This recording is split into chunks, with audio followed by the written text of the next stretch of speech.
all about Spring Boot Actuator. Auditing the application. This time it is exposing 13 endpoints. Hello everyone, a very warm welcome to Think Constructive. I am Isha. In this session, I will be talking all about Spring Boot Actuator. So if you are planning to build a production-ready applications with the help of Java Spring Boot framework, this session is for you. I would also highly recommend that you code along with the session because that will help you to absorb all the concepts properly. Alright, so let us quickly start with the Java Spring Boot Actuator session now. Spring Boot provides production-ready features. That means the application which will be deployed to the production, the kind of features that application will be needing are also provided by Spring Boot. What kind of production-ready features I am talking about? It's like to manage or monitor a Spring Boot application, such as auditing the application or checking the health of the application or checking the metrics stuffs. For the application, such kind of features are provided by Spring Boot Actuator, and you can leverage those features using HTTP or JMX. So there is a module called as Spring Boot Actuator which actually provides the production ready features, and the dependency called as Spring-Boot-Starter-Actuator. So this is the dependency which needs to be included in the application. In case you are using Maven build, then this dependency needs to be included in pom.xml. If you are using Gradle as a build tool, then this dependency should be included in build.gradle file. Alright, and the default HTTP base endpoint which is provided by Spring Boot is /actuator. Once the actuator starts running in the Spring Boot application, then you can access it via /actuator. So don't worry, all these things I will be demonstrating in this session itself. So stay connected, watch the session till the end so that you are not going to miss on any of the important concepts related to Spring Boot Actuator. Alright, so before moving towards the demonstration, first I would also show you the website for Spring Boot Actuator because that has mentioned so many configuration and important aspects related to this. Alright, so here is the browser window. I'll quickly open the actuator documentation. Okay. So here the first link is docs.spring.io, wherein the first line itself mentioned as production ready features, right? So Spring Boot Actuator provides production ready features with the help of Spring Boot, Spring-Boot-Actuator module. Alright, and there are a couple of more things mentioned here down below. How to include the dependencies in pom.xml or in build.gradle, whichever build tool you are using, up to you. Alright. And then going down below, you can see variety of endpoints. I told you the basic default endpoint of a Spring Boot Actuator, and going forward, I will be discussing a couple of more important endpoints which we generally use in our live production application. Alright, so here in the complete documentation is mentioned some more configuration.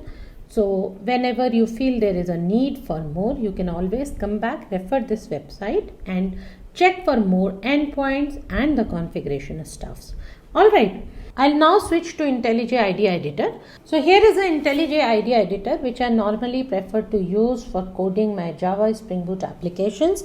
You can use any other Java editor of your choice. It can be Eclipse, STS or any other Java editor. Alright, so let us continue with this. So what I have done, I have opened my Cloud Vendor demo application which I was building in my previous sessions. So for this session, I will just quickly summarize the application, will give you the summary of the part which we will be using in this application. So if you would like to understand how to build REST API using Java Spring Boot in more detail, the complete playlist is available on the channel. Session details are getting displayed on the screen right now. Playlist link is tagged in the above card section, as well as also I have dropped the link in the description box below, and the code repository link, that is the GitHub repository link, also I have dropped in the description box below. So feel free to explore all those things. So for now, I'll just quickly summarize what we have in our applications. So here is the Cloud Vendor Information Service. This is what we are building in this project. So there is a REST client which can throw get, put, post, delete, and there is a controller layer which is talking to business layer, and then further to the database or repository layer, which is finally talking to database and storing or retrieving the information as per our need, right? So all these layers are working to create a Cloud Vendor Information Service. So Cloud Vendor details will be stored and will be fetched as per the need, and that can also be deleted. So this is the complete session playlist we are building, and in that series there is the next session. So let me just come back to IntelliJ IDEA editor. I'll quickly show you the part which we are building here. So here is a Cloud Vendor controller which have all the 4 API operations: get, put, post, delete.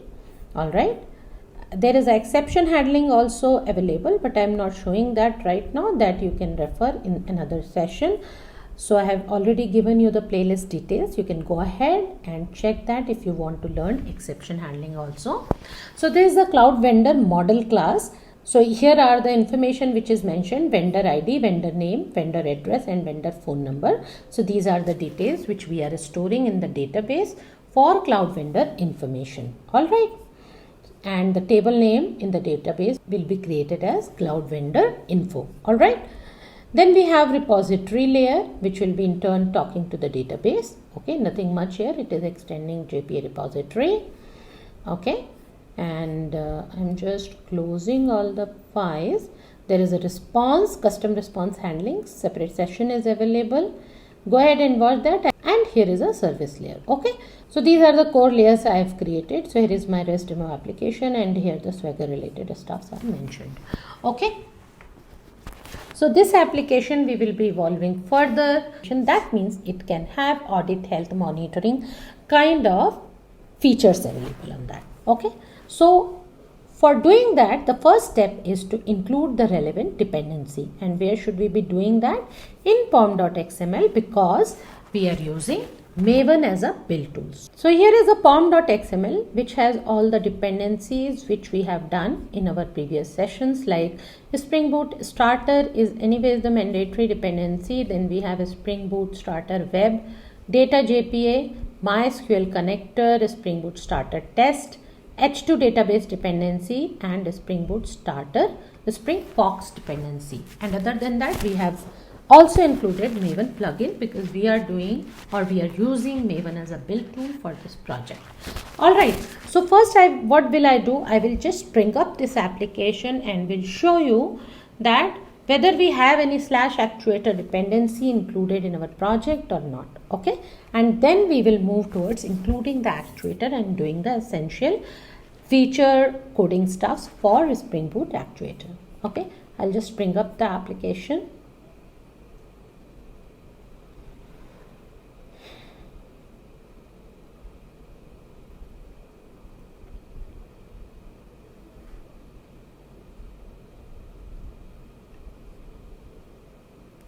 So you can notice my Spring Boot application is up and running on port 8080, which is the default Tomcat port. So my REST demo application is started. What will I do? I'll just check the endpoint which we have exposed. So where will I check? I will check that in controller. In the controller, you can see the base request mapping is /cloud vendor. Okay. And down below, for let's say get mapping, I can just provide the vendor ID. All right. So here I will say local host 8080 / let's say vendor ID 1. I would like to check. Oh, what mistake I did? I did not include the base path. What is the base path? Cloud vendor and then the vendor ID /1. Yeah, I'm getting the message requested cloud vendor does not exist, HTTP status not found, and all that kind of stuff. That means my application is up and running beautifully, just that the vendor ID which I'm trying to query does not exist. So I'll come back to IntelliJ IDEA editor. Okay, and here you can notice nothing else as such actuator or anything else is mentioned. Fine, my application is good. what do? I'll just terminate the application now. Fine. And then I'll come back to pom.xml, and what I need to do as a first thing, in order to include a Spring Boot Actuator, I should be including a Spring Boot Actuator dependency here. Okay. How do I get a Spring Boot Actuator dependency? I'll show you two ways. So I'll come back to browser window, and here on the Spring Boot documentation, here you can see itself directly the dependency for a Spring Boot Actuator is mentioned. One way you can take dependency directly from here, or you can make use of a Spring Initializer. Okay, Spring Initializer, you can come here, select Maven as a build tool because that's what I am using. Okay, language is Java, and in the dependency I will just say actuator, which comes under ops because this is operational kind of stuff, and I will just say explore. The moment I'll do that, it generates pom.xml file for me, and herein I can directly get dependency of a Spring Boot Actuator. I'll copy this dependency, come back to IntelliJ IDE editor, and will include this dependency here. Alright. So here now you can see I have included Spring Boot Actuator dependency. The moment I do any changes in pom.xml, there is a need to reload the Maven changes. Alright, so I am reloading that, and it's getting reloaded, you can notice, and finally you can see a green tick here. That means everything is successfully reloaded. Alright, so default Spring Boot Actuator functionality I have applied to my application. That's it. What I have done, included dependency in pom.xml. Alright, so I'll come back to ResDemo application and bring up the application again, and let us see what changes have.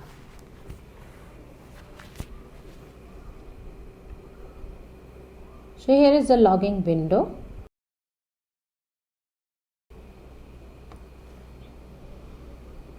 So here in the logging window, you can notice Tomcat started on port 8080, started ResDemo application, and just above you can see exposing one endpoint beneath base path as /actuator. So this is the indication that my default functionality of actuator is included my Spring Boot application. And when it is saying that it has exposed this base path, that means I should be able to actually check this /actuator base path. Okay, so let us come back to the browser window and let us try to check this path. Where will I get that? I will get that at localhost 8080 actuator. Okay, I'll say enter. So what am I seeing here? The /actuator base path is working and some default stuffs I'm getting here. Okay, so this anyways we have queried just now. I'll go ahead and check this localhost 8080 actuator health status is up and running. I'm not getting much information here because this is what the default thing I have done. If I would like to see more information, I should be doing some more configuration in my Spring Boot application, and then I'll be able to see many more endpoints exposed here, and I will be able to query those endpoints. Likewise, we have seen so many things here. Let's say I would like to see beans, how many beans are there, and the detailing of those beans. I'll be able to see all those things here inside the base path actuator. So currently if I will go ahead and say /actuator /beans, because beans will not be given by default. So the moment I will say this, it will give me the error. Why? Because beans details are not exposed as the default functionality. All right. Likewise, if I would like to see, let's say, metrics. Okay. So what do? I'll just write metrics here and let's see what we get. No, again I'm getting error because there are some more configuration required if we want to get these additional functionalities. Currently, what are we getting? We are getting only the default Spring Boot Actuator functionality. Because what we have done, we have only did the code changes As in, we have included the dependency in our pom.xml so that we get the default functionality. That is where it is saying it is exposing only one endpoint. Right? The moment we'll do some more configuration, we'll be able to see the number of endpoint exposure changes here, and then we'll be able to check all those endpoints. All right. So now what will I do? I will just terminate the application and will start including more stuffs. Okay. Now let us proceed towards the next step, which is configuring specific properties of actuator. Okay. So how do we do that? We need to do that in our application.properties or application.yaml, whichever file you are using. So in our project we are using application.yaml. So I'll be doing required stuffs here. Okay. So what will I do? I will first include whatever endpoints are available in the actuator. Okay. So by default we get only one, which is /actuator, but as per Spring Boot documentation website, there are many more endpoints which are available. So let us see how to make available all the endpoints. Okay. So for that we need to write management endpoints.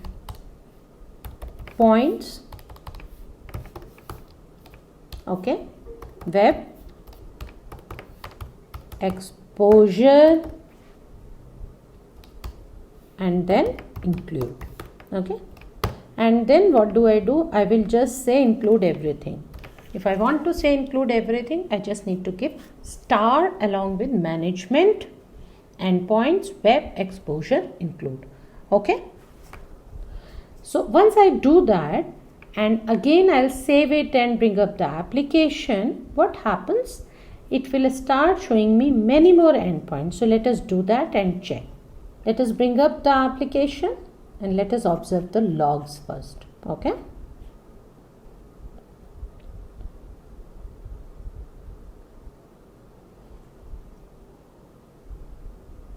So here in the log, if you notice, earlier we were getting exposing one endpoint beneath base path.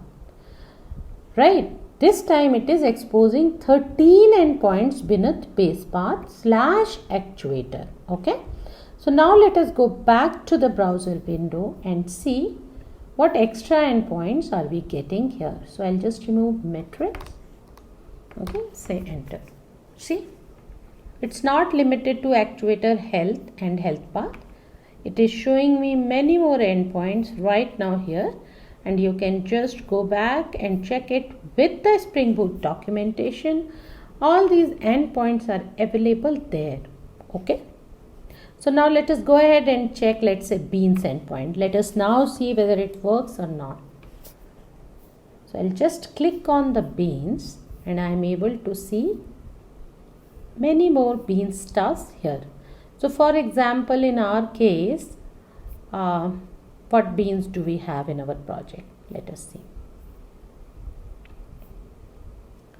Let's see this cloud vendor controller. Okay, this itself is a bean, isn't it? So let me just fetch it out. So here cloud vendor controller and all the required details, and it is also showing its dependencies on service impl. Okay, so this is how I am able to check all the beans. Similarly, if I go back and let's say this time I want to check info. So nothing much here in the info. Okay, I want to check config properties. So many config properties, like we are using Spring JPA. So you can see Spring JPA properties.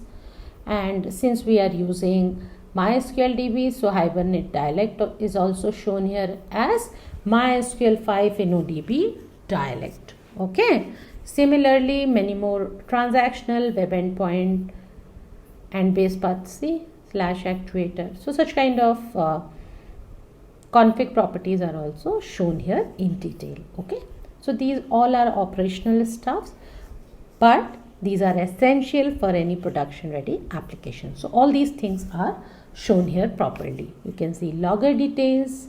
See, logger levels are shown, what is being configured, what is not configured. So by default, this project is working on root level info configuration for the logger, so everything else is done.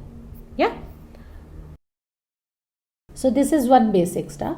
Let us now check our health endpoint also. So health status up, because my application is up and running properly, so status is up. But with health there are many more details which it can show. Currently it is not showing. So let us see how to configure and get those things. Okay. So I'll just come back to application.yaml. I'll terminate the application first, and here in my application.yaml, what do? I'll start putting more stuffs. So let's say I want to see more details for my health endpoint. What do? I'll say endpoint. Okay. And inside endpoint, I should write which one. So for health, let's say I want to see more details. So I will write health, and then I will say show details. Okay. And here in show details, I will say always. So after doing this, it will start showing health endpoints with more detailed information. Okay. So I'll just save and again bring up the application.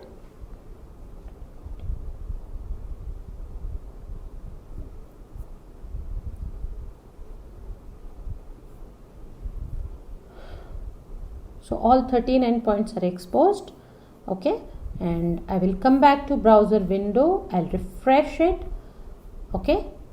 I click on health this time.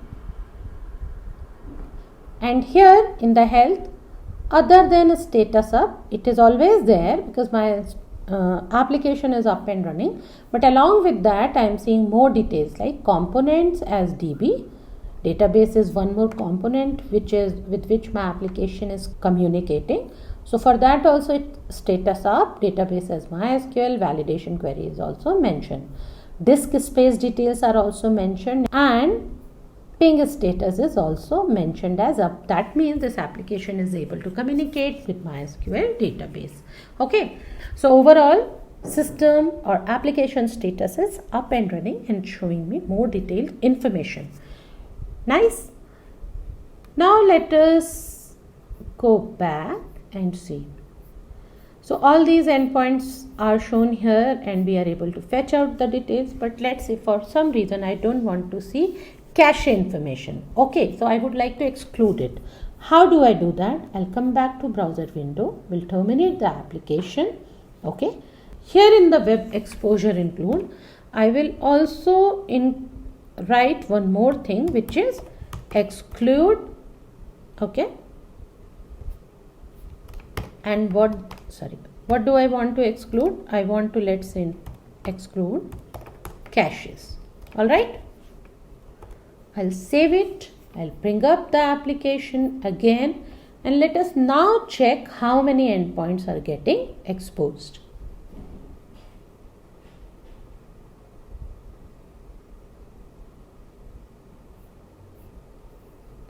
So you can notice here in the log window exposing this time 12 endpoints.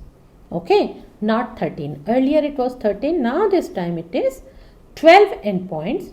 Let us come back to browser window, refresh and see caches are no more displayed. So caches are gone. Okay. So that's how this can be one approach, that I include everything and exclude one or two or some endpoints which I don't need. Okay.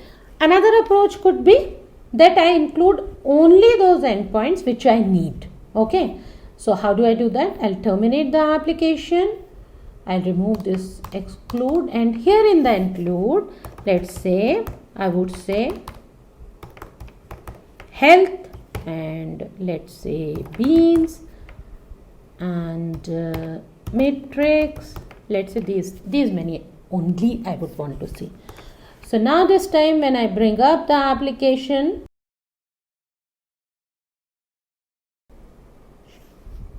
only 3 endpoints should be exposed this time. Okay, so let us see what happens. So see, exposing 3 endpoints, and if I go back to browser window and refresh it, what do I get? See, base actuator is anyways will be there, isn't it? Because this is the base thing. Then we get health and matrix and also beans. Okay, so these 3 we included. Cool. Yeah, we'll come back to IntelliJ IDE editor. I would again terminate my application. So the next configuration, let us see if I would like to change the base path, which is /actuator, to some name. In my case, I will be changing it to management dashboard. As per your project need, you can give any name. What do I do? Just under web switch. This is the one. Okay. Under web, what do I need to do? I need to mention base path. Okay. And here I can write any name with which I want to have my base path right now. So let's say in my case, I want to make it as management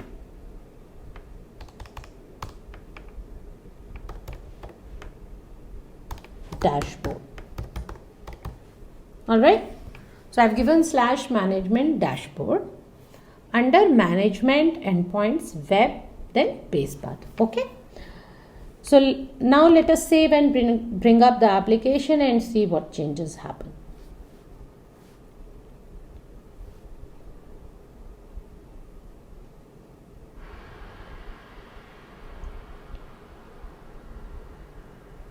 So here in the logger window, you can notice exposing 3 endpoints beneath base path management dashboard this time, not the actuator.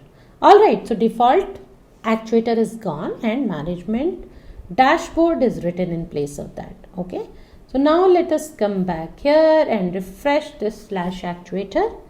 This time it is not showing me anything under /actuator because of the reasons which I have just now explained to you. Okay, so what do? I will just say give me something under management dashboard.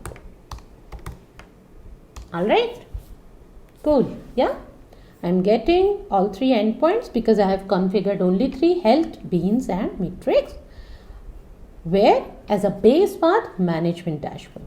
All right, management dashboard.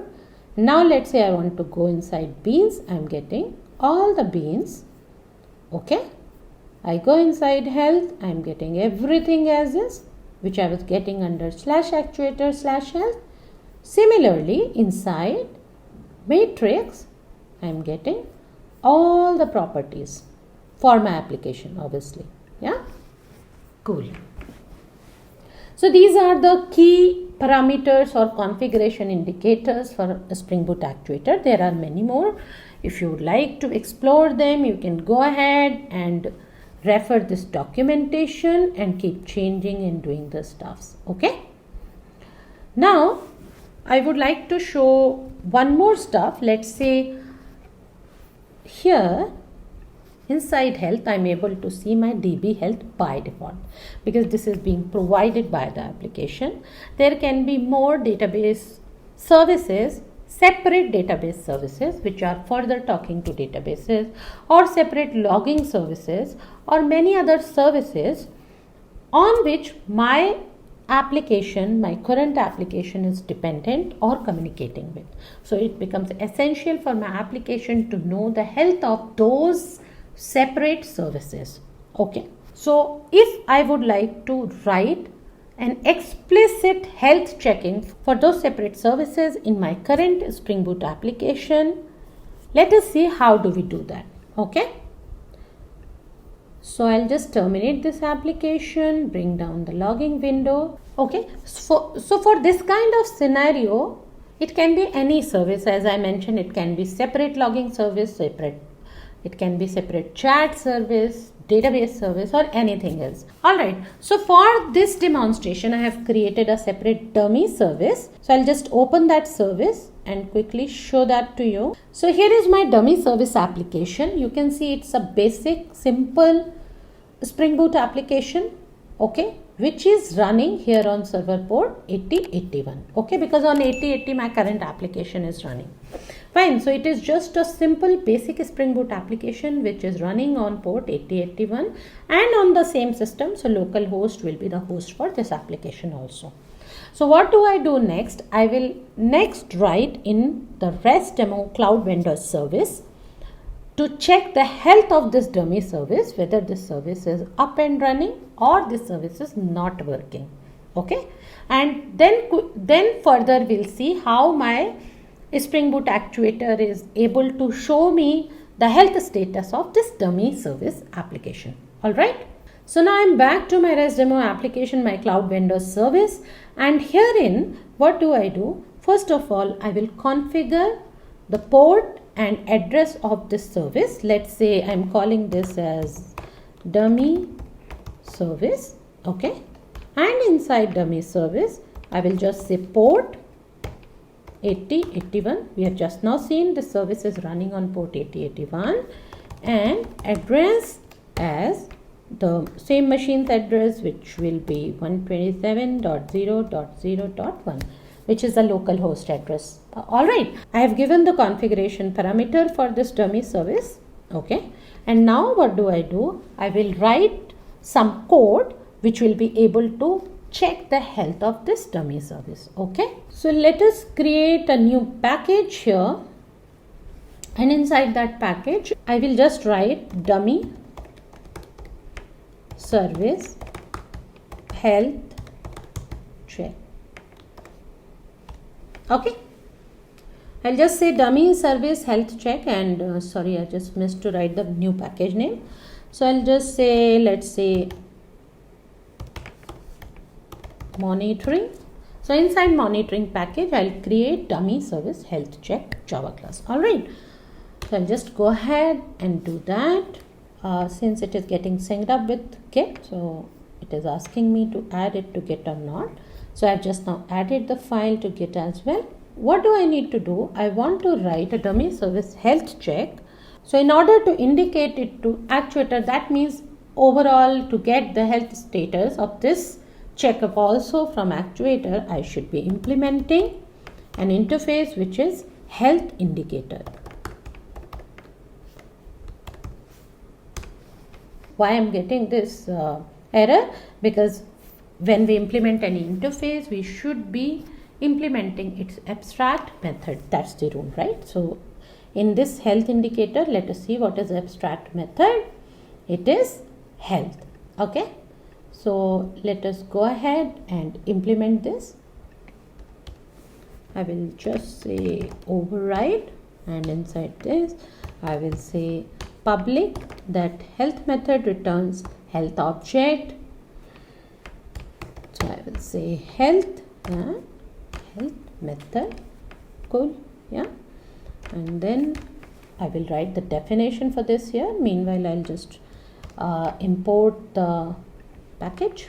Okay, so import is done for health object. Now inside this I should be writing some logic, but since it is returning health object and we are not returning anything from here, so it is giving me error. So for now I'll just say return null so that the errors are gone at least. Now inside this I want to write a logic to check up the health for dummy service. Okay, so I have already written that checkup logic. I will paste the logic here and will explain you. Okay, so I have created health checking method separately here, and I'll be pasting those methods here. Okay, and this env variable I should get. So this is for the environment because I am taking port and address from the application.yaml file. So let me just auto wire environment here. Okay.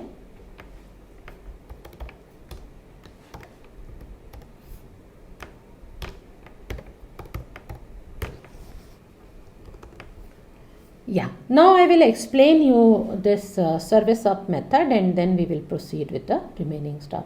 So what logic I have done, I have just created a logic for checking whether dummy service is up and running or not. And how I am checking? I am just checking whether on port 8081 service is up and running or not. Cool. Yeah. So for that I have created one method, is address reachable. And how am I checking whether address is reachable or not?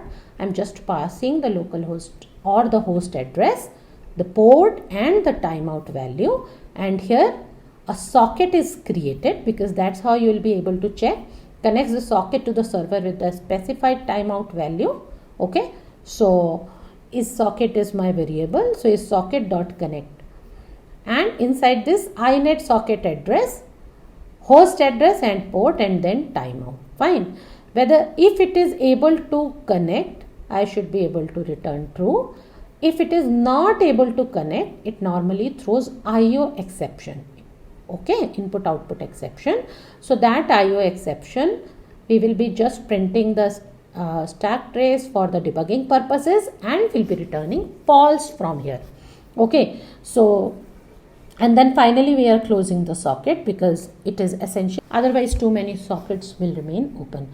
So you can notice this is address reachable is returning boolean value which is either true or false. So connected to true, otherwise it will return false. Fine. This address reachable is being called from another method which is isServiceUp. So this is the main method we will be making use of.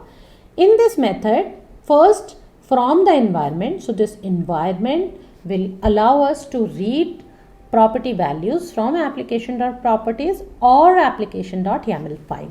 Fine.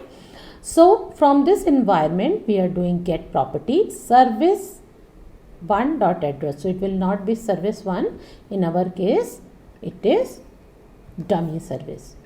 Okay. So I'll just be giving dummy service. Okay. So it is getting host address from dummy service. Okay. And getting port address from dummy service. With the help of environment variable, we are able to get property from application.yaml or application.properties file. Okay. So there in YAML file, we have dummy service, then port, and then address, right? So we are able to get both the properties here in address and port variable. Okay. Let me just remove this. So finally, is address reachable method is being called, and address, port and timeout value is being passed here. Okay, like this, and we have already discussed this is address reachable method. So finally, if that service, my dummy service is up and running, I am able to get true because this method will be able to establish connection with the service, otherwise it will return false. Fine, this is just a very basic simple logic. For the demonstration purposes, you can write different methods as per your project need. Fine. So finally, we will be using isServiceUp method here in our health method in order to check dummy service status. Okay. How do we do that? I'll just say is service up. That means my service is up and running. Okay. So inside this, I will write some logic. Okay. So I'll just say return. Health is my object. With the help of that, I will just call up. Along with this, I can also provide some more details. That means my service is up and running, or it is down, or it is having some issues, whatever is the case. So in my case, I will be writing with detail. Okay. So I'll just say dummy service. Okay. Is working good, and finally we will build it. Okay. So object is constructed with the given details. Fine. So when this is service up is returning true, that means dummy service is up and running, then this thing will be returned. Okay. Otherwise what will happen? That means my service is down, I am getting false. What do? I will just say return. Obviously it will not be health.up, it will be health.down. When up method is there, so down should also be there, and again the same stuff with detail. Dummy service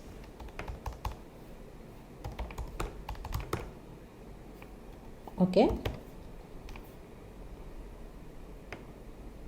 is not good, or you can say down, or whatever you want to write. Let's say I'm just writing down. Okay. And finally it should call build. Fine. So builder pattern is being used here. And finally, my health object is constructed here as well. So if service is up, I mean true, then this will be returned, else this will be returned, but still I am seeing issues. Why? Because this method is throwing IO exception. And why am I throwing IO exception? Because this method is throwing IO exception.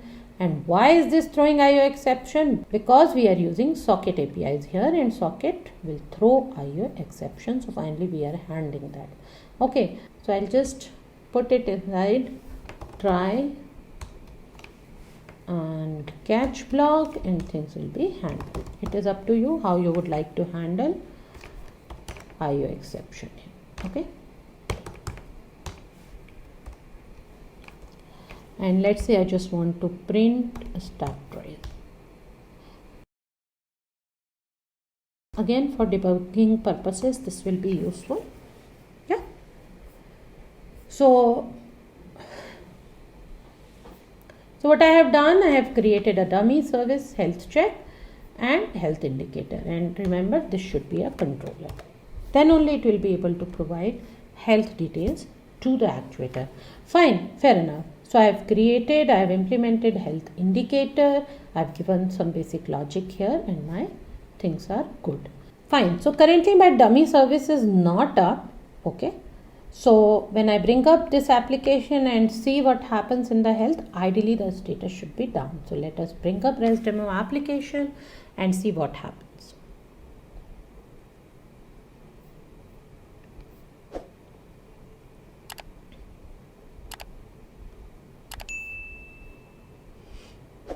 Service is up and running on port 8080, exposing 3 endpoints at management dashboard. Okay. Let us come back to this browser window, and we are already on management dashboard health. Okay. Let me just refresh it. Overall service status is down this time, and in the components for DB status is up, disk space status is up, but another service check what we have created, dummy service health check status is down, and in details I am getting the message which we have just now written, dummy service is down. Okay. So this means, because if any one service is down among all these components, the overall service status will be marked as down, right? Because services are working with each other. So if anyone is not working, overall service cannot be called as up and running or healthy. So that is where the service status is marked as down, and I am seeing my dummy service is down. Fine, fair enough. Now let me just bring up the dummy service and see what changes happen. Okay. So here is my dummy service. I'll just bring up the dummy service.